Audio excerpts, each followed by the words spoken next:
अस्सलाम वालेकुम। हम हमेशा एक दूसरे को नीचा दिखाने, एक दूसरे से नुमायाँ होने, एक दूसरे पर गालिब आने के चक्कर में रहते हैं और ये हमारी ज़िंदगी के हर हर पहलू में होता है।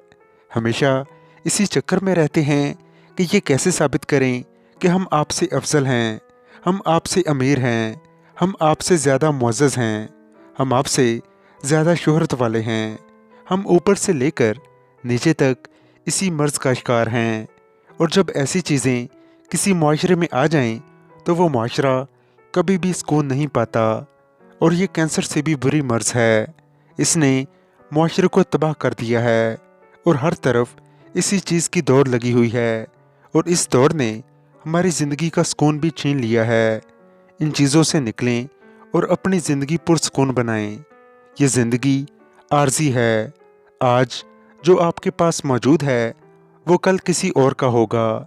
अगर आपकी अपनी ज़रूरतें पूरी हो रही हैं तो फजूल की दौड़ में शामिल ना हों। अल्लाह का शुक्र अदा करें और पुरसुकून ज़िंदगी गुजारें। कभी भी अपने आप को किसी दूसरे से कंपेयर ना करें।